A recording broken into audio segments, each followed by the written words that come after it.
Okay, we're going to go ahead and get started. Again, greetings. We're delighted to have you join us for today's webinar, Adapting HR Practices, Customizing Language Training for Today's Professionals. I'm your moderator, Ned Buffin, Demand Generation Specialist at Cricket eLearning. At Cricket eLearning, we specialize in customized training in 10 languages, catering to companies, schools and libraries, adults, and youth. Bit of housekeeping for today's session. The question and answer box will remain open throughout the webinar. Today's webinar is organized into 2 segments and will respond to questions at the completion of each segment. And a reminder that attendees can enable captions for accessibility purposes.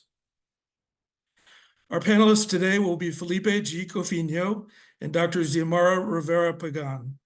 Felipe Cofiño is a seasoned HR professional committed to nurturing exceptional workplace environments. With extensive experience in HR leadership and executive coaching, Felipe excels in fostering inclusive cultures that drive organizational success. His skill set encompasses talent acquisition, LinkedIn coaching, employment branding, and advocacy for pay and gender equality, all rooted in his profound belief in the transformative power of relationship building. He shares his experience through various platforms such as LinkedIn audio events, training sessions, and speaking engagements, demonstrating a dedication to empowering others in their professional journeys. Dr. Xiomara Rivera-Pagan has over a decade of experience with language learners in multilingual environments. She's held leadership positions, pioneered language programs, and advocated for language learning programs locally, nationally, and internationally. In addition to having worked in the school system, Dr. Rivera-Pagan serves on the board of directors with Cultura Planera and The Third. Dr. Rivera-Pagan co-founded the nonprofit Cultura Planera, committed to creating community spaces in which families and individuals can learn, participate in, and promote the traditional Puerto Rican musical styles of bamba and plena. Now I'd like to provide you a brief overview of the content we'll cover today. In segment 1, Felipe Cofiño will explore the imperative for businesses to reimagine their professional training frameworks. He will explore employees' evolving needs and how an increase in the customization of training is necessary to meet those demands.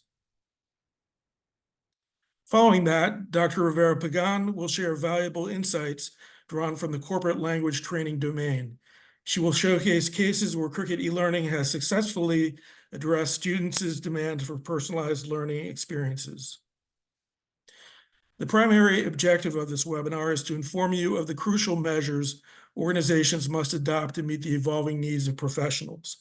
By the end of today's session, we aim for you to have a strong understanding of the growing need for customization in professional training. At Cricket eLearning, we're passionate about tailoring language training programs and are eager to share several captivating stories and enlightening perspectives with you. Now it's my pleasure to welcome our first panelist, Felipe Cofiño. Welcome, Felipe. Thank you, Ned. It's great to see everyone here, and thank you for joining us. So today I'm going to be talking about a few things, starting off with the factors of driving professional training transformation.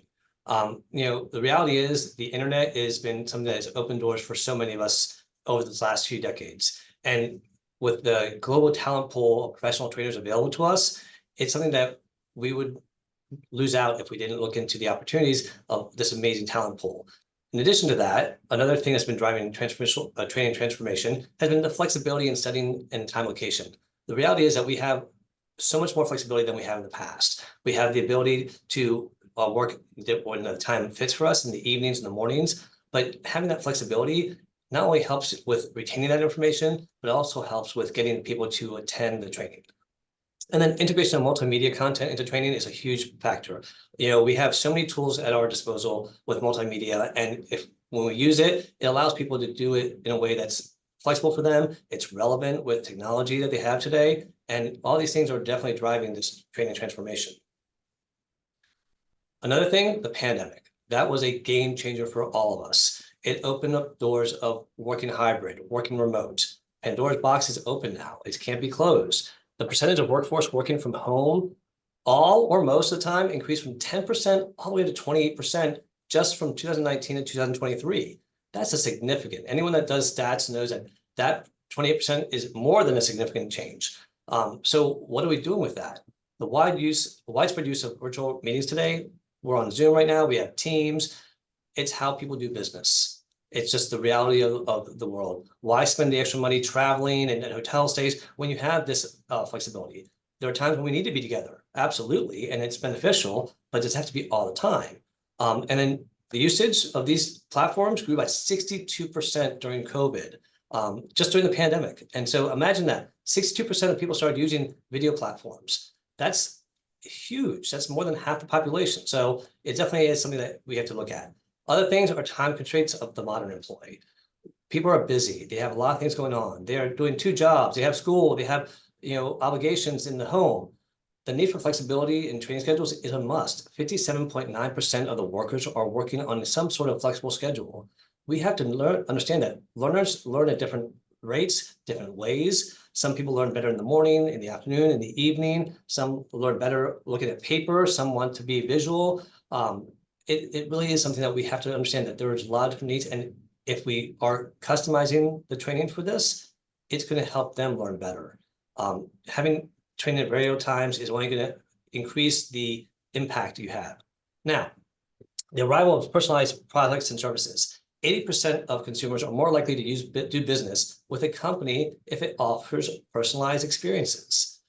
We all have preferences. It doesn't mean that we can't do it any other way, but when you tap into someone's preference, it resonates with them, and they're more likely to do it and do it well, and it benefits for everyone.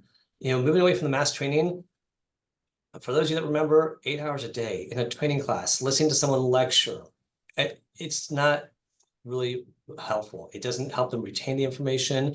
It's not a good way of practicing the information. So having it in small little snippets, imagine if you had a library of training where you could just pull out a 1-hour training class here and there, or a half-hour training class. These are things that people are hungry for. They want information quickly and digestibly. All right, employee demands and dynamic work environment. Employees are speaking up. They have needs and they want to be heard. Online studies have shown that 90% of companies are using online education for employees today. Again, for a company, think about this. The trainers that used to build, create, facilitate, and design training, we have it already at our fingertips. Why recreate the wheel if we don't need to? Let those trainers focus on the training that is more specialized, that needs to have in person or in one-on-ones.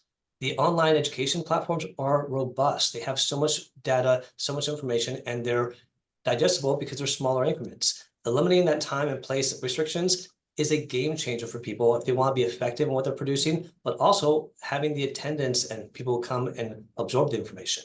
And this also increases teacher selection. Having people that are online eliminates the barriers of having to commute, to travel, and a lot more people are going to be available when they're virtual. One-on-one studies addressing the desire for personalization is so important. It's something that when you have a conversation with someone one-on-one, you're going to understand that they do have more of a preference than maybe they shared in a group setting. We realize that people like to learn the way they learn best. If you give them those options, they'll be hungry for more.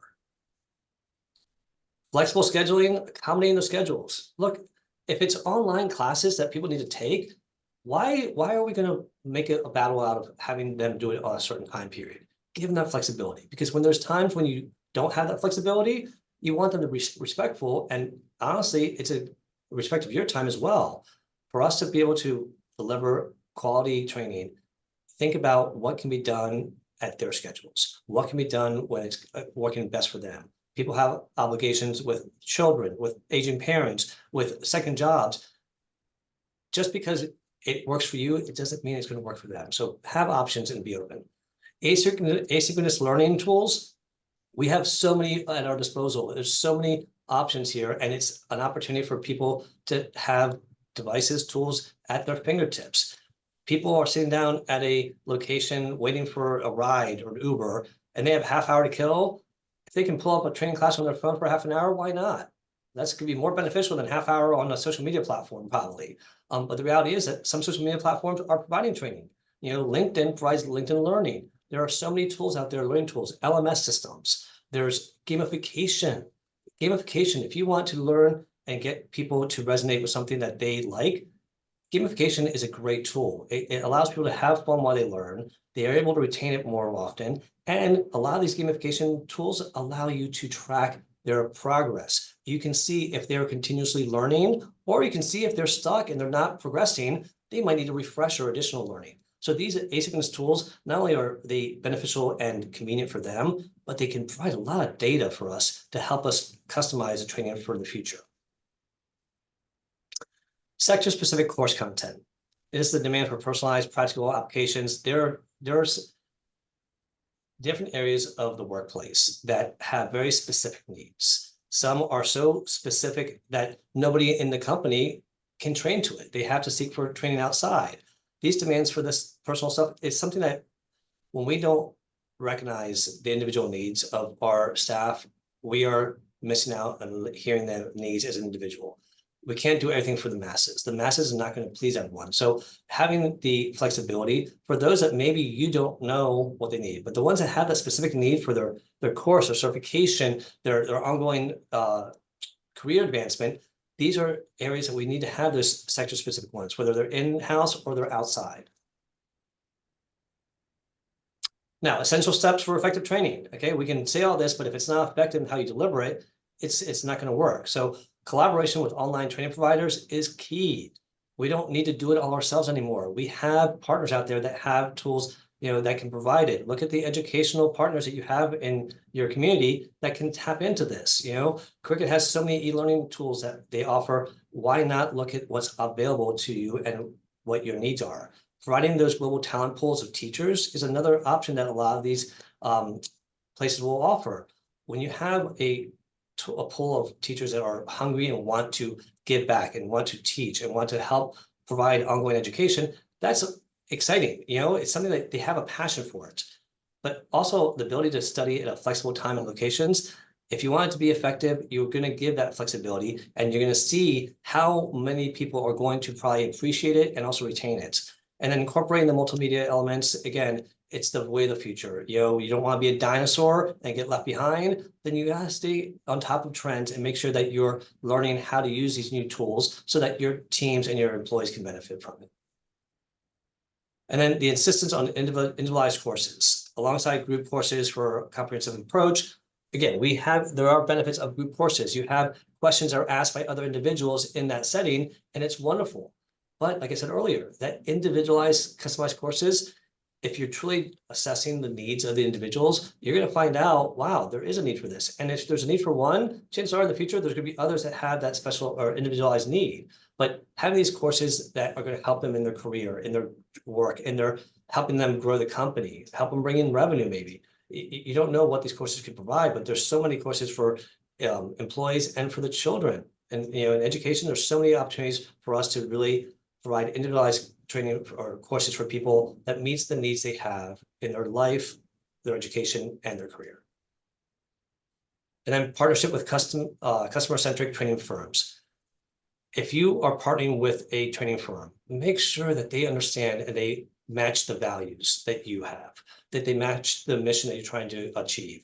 Because if they don't care about the individual needs of the person, if they're not customer-centric, they are going to be trying to put a round peg into a square hole. It's not going to work. And so make sure that you are partnering with the right people, that they understand the value of being customer-centric, and they see the value of addressing the needs of the individual.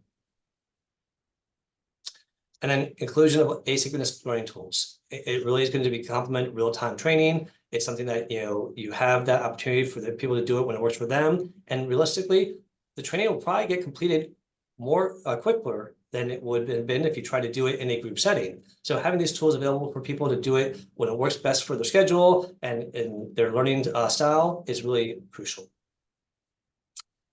Verification of customized course content. Okay, so tailoring content to a specific sector and practical applications. Again, people have a desire to have certain certifications, certain skills learned. Upskilling is a huge thing, but tailoring it to the specific sector of their needs, making sure that we understand what they're dealing with, what the work is that they have to do, and is the training that we provided us addressing those needs. Looking at the pain points and making sure that we're addressing the pain points of these customized and verifying that it is going to work for them. So Thanks, Felipe. That was terrific. Is there anybody who'd like to ask Felipe anything? Just go ahead and enter your questions in the Q&A box. Don't see any questions yet. Ned, Give while it we're up. waiting for questions, I did have one for Felipe just because, I mean, everything that he said really resonated with a lot of what we see at Cricket. And so I'm curious, how do we start to go about having conversations with our employees about their language needs? Because everything that you mentioned is really important, right? Their preferences, their experiences, what they have going on at home, at work, what kind of challenges they might be facing at work, or what they even want to learn, what would be supportive for them. How do we start to have those conversations? Where do we start to have those conversations? That's a great question, Jamara. And first and foremost, it's simple. Ask them. Do a survey. Get the low-hanging fruit out of the way. Find out what their basic needs are, and then dive deeper. And start. As you start seeing the language question come up of people wanting to have more training around language, don't assume you know what they need. Do another survey or have sessions or one-on-one sessions or group sessions, because you might find that people say, you know what? I want to learn how to write English better. I want to learn how to speak it better. I want to, or, you know, I want to learn a different language. I want to learn Spanish. I want to learn French. Don't assume that they always want to learn a different language. They might want to get better at their language of the country they're in. So I think there's always making sure you seek to understand versus seek to be understood. It's really great, Felipe. Thank you. Well, there are no questions. We have a question here. Felipe, how do we go about meeting the needs of various learning styles? So it is challenging. You know, it's easy to say, oh, just, you know, cater to everyone. But, you know, it's if every single person had an individual style, that's a lot to take on. So obviously you want to start a little bit at a time. You know, it's one of those things where if you're doing this for the first time ever, okay, then you want to take maybe the ones that are more frequently being asked and look at, say, okay, there's some commonalities here. Let's start off with these 3 areas of individual training that seem to be something that other people might like as well after we create it. From there, you continue rolling it out. Like I said, when you have that library of short, little, digestible training content, it's easy to create them and put them on that shelf virtually or however, because then people can pull them and you can always update them later on. But start slow and do it right the first time. Make that first one top quality, make sure, and if you need help from the provider, get the provider to do something that maybe your strength is not in a certain area, tap into those providers. But having that digestible section there and starting off slow and making sure that that first one you put out is top quality, and then you have a good model to build off and repeat with the others. Perfect. Thanks, Felipe. It looks like we have another question here.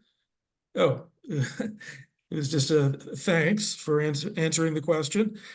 Okay, it looks like that does it for our questions for segment 1. We'll move on to segment 2.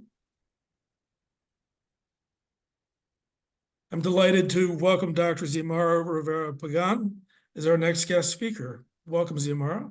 Thank you, Ned. And everything that Felipe said, and even Andrew's question, is actually an excellent segue into everything that we're going to discuss in the second section, because we want to understand, how do we start to bring this to life? How do we apply this in practice? How do we meet the different learning styles, and how does learning styles kind of come together with our learning goals? Because sometimes our preferences need to be met with where we're working to get to. So you're going to see a couple of different examples. And what I really want everyone to kind of notice is that you'll see a variety of fields, you'll see a variety of timelines, you'll see a variety of motivations. But what stays the same is that customization and even that dialogue between these individuals and our team in order to gauge how to meet the learning styles, the learning goals in their own customized way, in their own personalized way, so they get exactly what they need.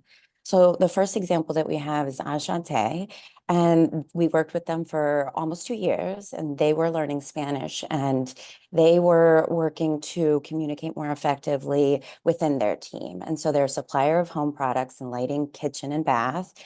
They do amazing work, and their objective was specifically to increase employee productivity and communication, and that was able to inform the scope and the sequence of the course content. So they were trying to work within their team, and they wanted to focus specifically on specialty topics like calendars, dates, and scheduling, home products, going back to what Felipe mentioned, that's specific vocabulary that you might need in your content area or in your work area. Whereas some programs might be looking to give you the package that they already have ready, the course content that they already have ready. It's really important, to Felipe's point, that we are understanding what it is that you're actually using, because if you actually use it and practice it in real life, then you're going to make advancement. You're going to increase your proficiency.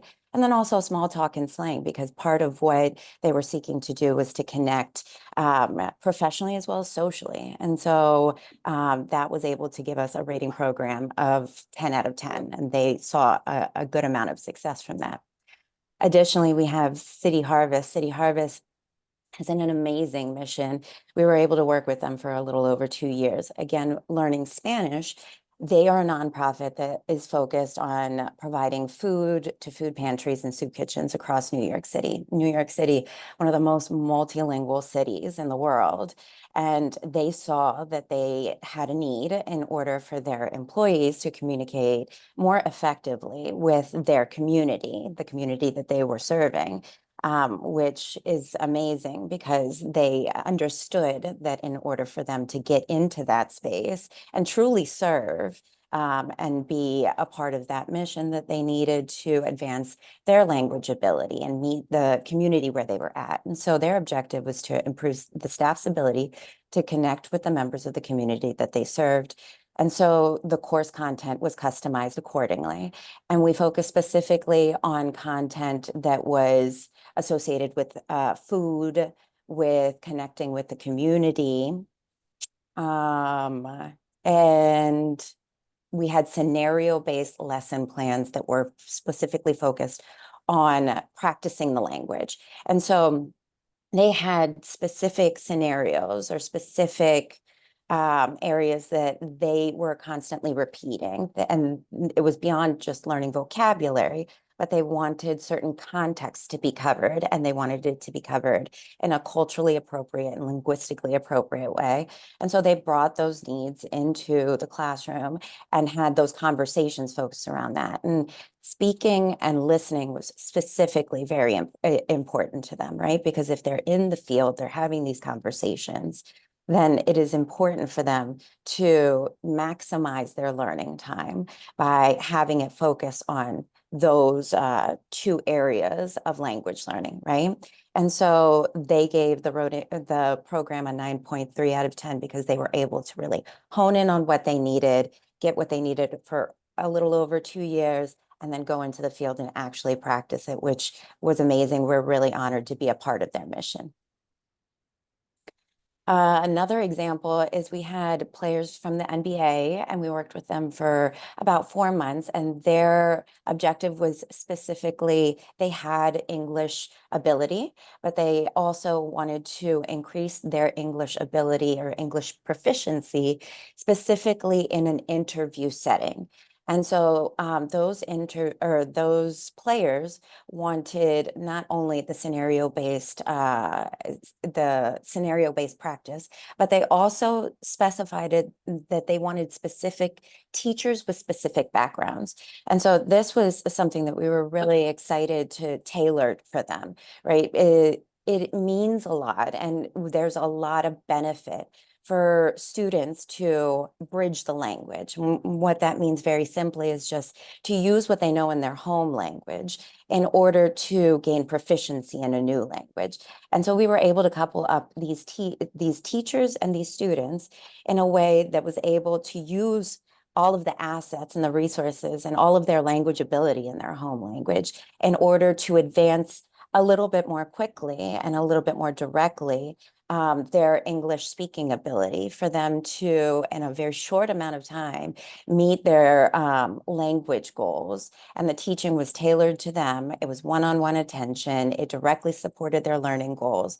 And they were able to use what they know in order to advance the language. So we were really excited to support that.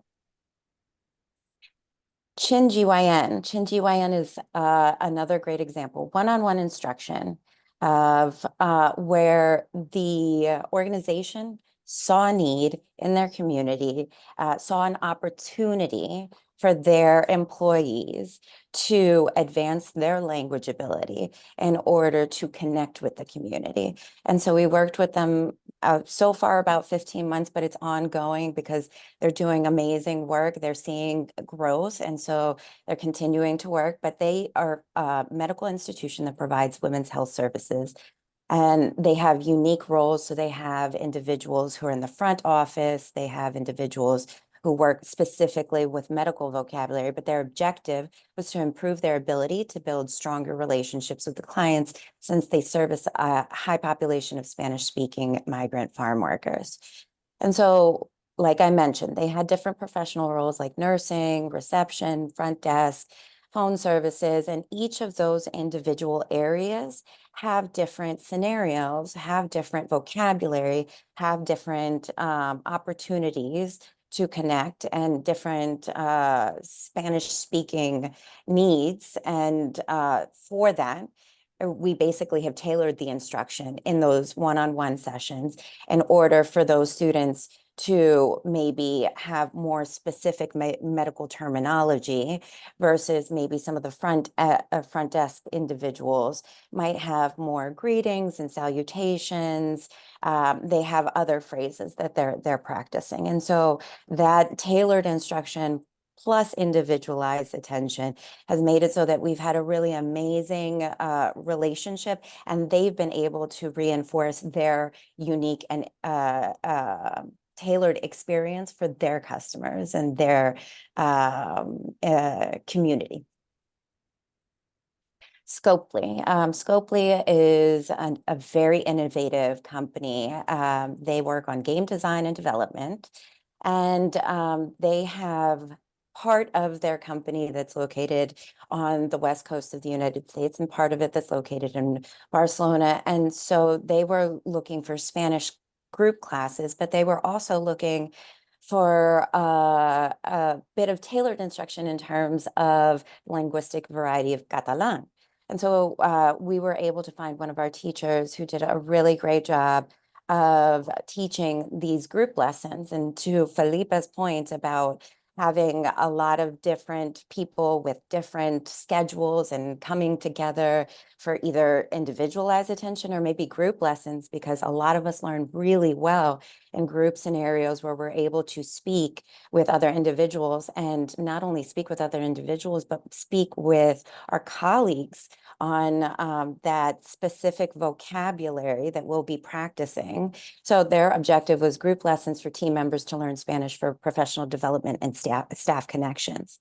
And so we were able to incorporate that linguistic variety of Spanish and Catalan. We're able to accommodate those large class sizes because our customer engagement specialist was able to communicate with the point of contact and organize it all for them. So to Felipe's point, this is a relationship where we're supporting the organization so that you don't have to feel as though you have to organize all of the different learning styles, the different accommodations between group, private, the different languages. You can come to us after having those conversations that Felipe recommended and have a conversation, and we'll support the multiple schedules, and the asynchronous tools were also really helpful, because that speaking and listening is key to any language learning. You can do it asynchronously, and we support that, but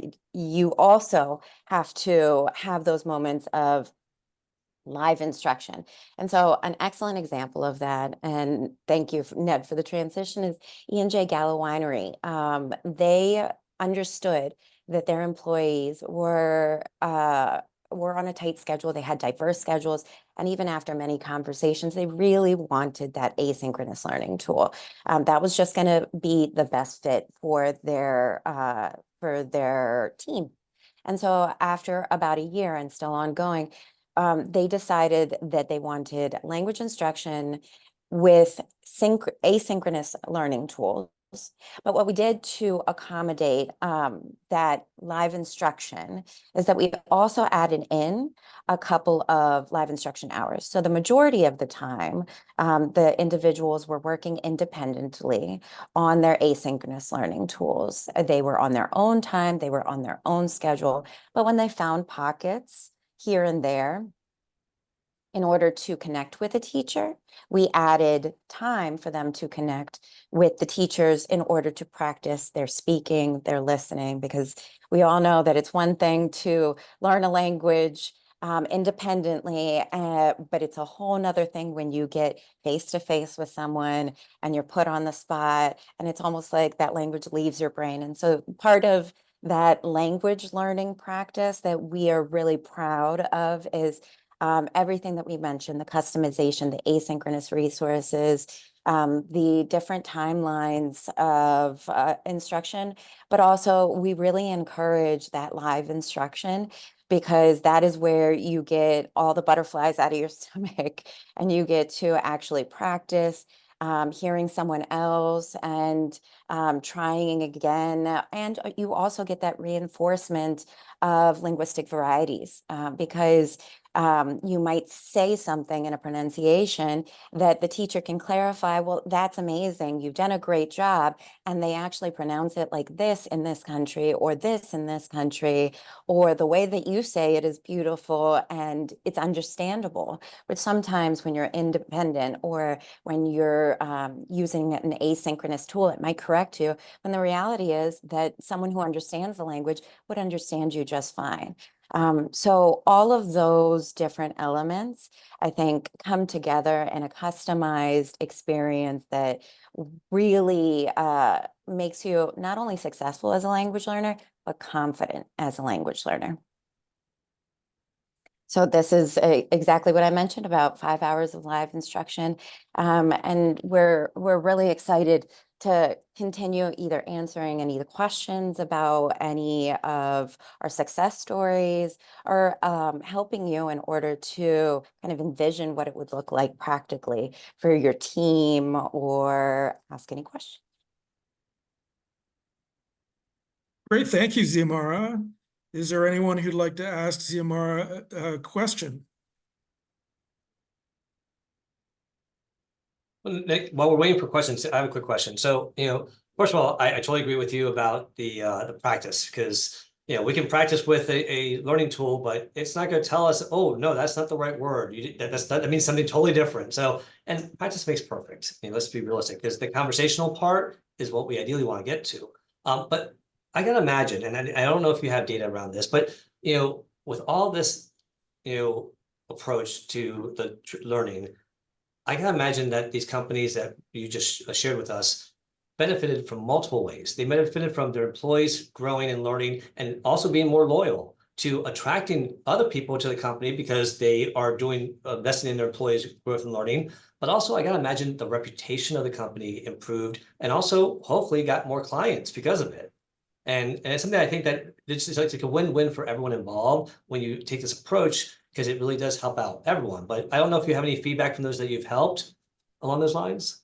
Yeah, actually, Ned just worked on a couple of really amazing case studies, but the one that really sticks out to me in terms of some beautiful testimonials that really make us really proud is Chin GYN in terms of their understanding of their community's language ability and recognizing that their language is beautiful and something to be respected, and then growing their capacity and then having that community recognize that they are seen there, and then spreading the word to other members of the community in order to identify the fact that this is a place that you will be heard, that you will be seen, that you will be understood and understand, because something so important as medical terminology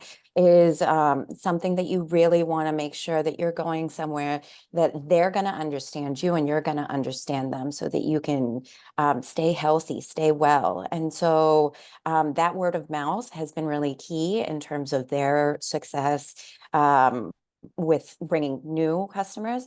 And internally, their staff has said that they felt more confident about speaking with other members of the community, with practicing together. And you mentioned, Felipe, in terms of the different learning styles, they're also an interesting one because they've tried different ways of learning in terms of they started out with a group setting, and then they moved into private. And so to your point, things can change. You might you might decide that you have this idea in mind, and then when the rubber hits the road, all of a sudden schedules become a little bit complicated, and you might decide, actually, from group to private, from private to group, I've advanced my language ability, or so now I want to meet up and start practicing with this other individual.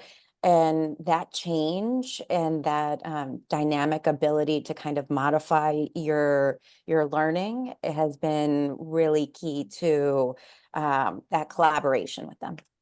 I love that. And thank you for sharing that, because I think, people I don't think always realize, I'm bilingual. I know, you are as well. It's something that when we can connect with somebody that doesn't have the benefit of being bilingual, and we're talking in their language, the sense of relief, the sense of appreciation, it just goes a long way. And so think about how your employees or how your customers are going to appreciate the efforts when we do learn another language. So thank you for sharing. Right. And that develops a really nice empathy too, for monolinguals or even multilinguals. Every time you practice a new language, it is so humbling.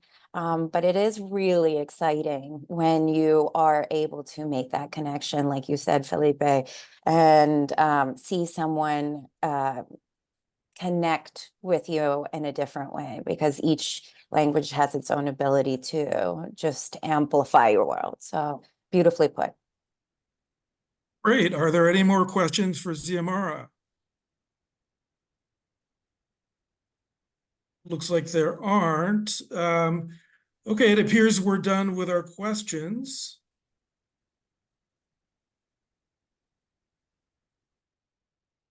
Before we conclude, I'd like to provide some information on how you can follow up with us with any questions or to learn more. To do so, contact Harry Higginbotham, Sales Director, at his email address, hhigginbotham@cricketmedia.com. Again, that's Harry Higginbotham. And his email address is hhigginbotham@cricketmedia.com. So this concludes today's webinar. Thank you for joining Cricket eLearning's discussion, Adapting HR Practices, Customizing Language Training for Today's Professionals. We appreciate you attending and hope you've learned how to ensure your organization stays at the forefront of effective training. We hope to see you at our next webinar. Thanks again.